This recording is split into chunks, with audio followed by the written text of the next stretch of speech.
제가 볼 때는 더 중요한 건 뭐냐면 괜찮은 임플란트를 가지고 어떻게 시술을 하냐는 거죠. 국내 제품 어떤 걸 쓰더라도 사실상 임플란트의 성공률은 이상은 나오기는 합니다.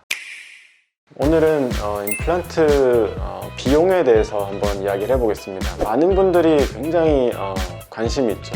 특히 이제 돈이 얼마가 드냐, 치과 가면은 굉장히 좀 걱정되는 게 먼저 돈인데, 특히 목돈이 들어가는 게 임플란트이지 않습니까? 그래서 오늘은 과연 임플란트가 어떤 정도의 돈을 내야 좀 합리적일까, 이런 걸 좀 한번 이야기해보는 시간을 가져볼게요. 일단 치과에서 받는 그 임플란트의 비용은 보통 이제 임플란트를 구입했던 그런 재료 비용, 또 임플란트를 만드는 기공료, 이런 게 일단 들어갈 거고요. 두 번째가 의사의 시술료겠죠. 어떤 기술료. 그 다음에 또 하나가 그 병원을 운영하는 운영비일 겁니다. 예를 들어서 뭐 인건비가 있을 수 있고, 뭐 월세가 있을 수 있고, 또한 또 마케팅 비용이 있을 수 있죠. 또 하나가 이제 사실 사후에 일어나는 사후 비용에 대한 것도 어느 정도 들어가 있다고 봐야 됩니다.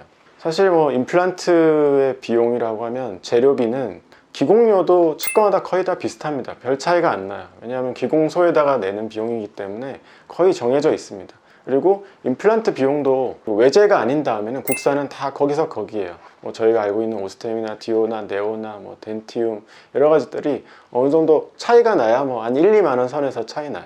거의 차이가 없다고 봐야 됩니다.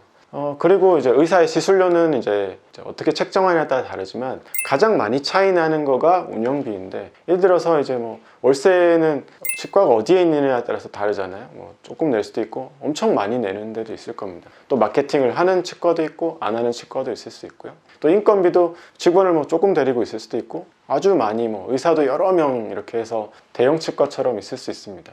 여기서 굉장히 차이가 많이 나는데, 어떻게 보면은 임플란트를 많이 하는 그런 치과들은 그런 많은 비용을 그런 임플란트를 하면서 그거를 충당하는 거죠. 그래서 그렇게 많은 부대 비용이 많이 들어감에도 불구하고 공정수로 찍어내게 되면 그걸 다 충당할 수 있는 겁니다. 그래서 어떻게 보면 더 충당하고도 남기 때문에 싸게 할 수도 있는 거죠.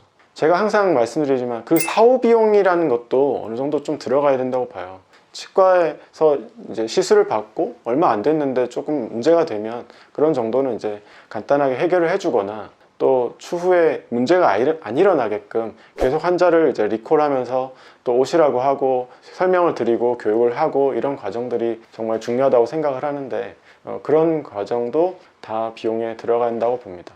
제가 볼 때는 임플란트 비용은 지금 같은 경우는 한 70만 원에서 한 100만 원 정도 선에서 만약에 비용을 부담하신다고 하면 합리적으로 하셨다고 볼 수 있을 것 같아요. 물론 이제 뼈이식 비용이나 이런 게 추가로 들어갈 수도 있겠지만, 임플란트 자체에 대해서는 그 정도가 많이 정해진 선인 것 같고요.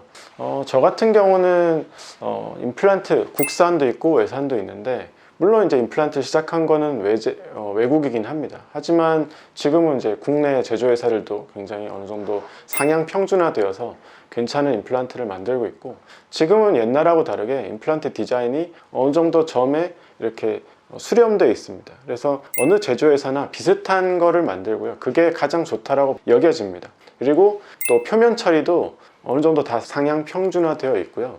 옛날에 문제가 되었던 제조 과정에서 일어난 오염 같은 경우도 대부분의 국내 제조회사는 다 괜찮아졌어요. 그래서 국내 제품 어떤 걸 쓰더라도 사실상 임플란트의 성공률은 95% 이상은 나오기는 합니다. 그러면 어느 정도 처음에 우리가 예상하는 그런 정도에 만족하기 때문에 국내산 어떤 걸 쓰더라도 상관은 없는데, 합리적인 그런 비용에 있는 것들을 사용하면 크게 문제는 일어나지 않을 거예요. 제가 볼 때는 근데 더 중요한 건 뭐냐면 괜찮은 임플란트를 가지고 어떻게 시술을 하냐는 거죠. 이게 왜냐하면 시술 환경이 사람마다 너무나 달라요. 어떤 분들은 뼈가 많이 녹아 있고, 어떤 분들은 또 뼈가 단단하기도 하고, 그런 여러 가지 경우에 있어서 굉장히 좀 케이스 바이 케이스로 시술자가 그때그때 그거에 맞춰서 시술하는 게 굉장히 중요합니다. 그래서 숙련도가 굉장히 중요해요.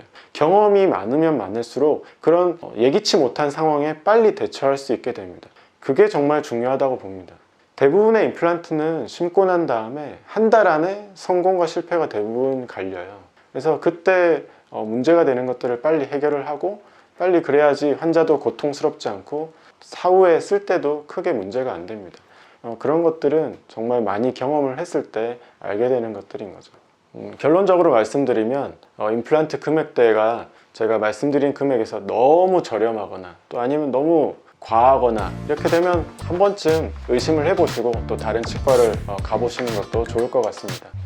저도 임플란트를 오랫동안 해온 사람으로서 혹시나 여기 이제 구독하시는 분들이 찾아오신다고 하면 잘 상담을 해드리도록 하겠습니다.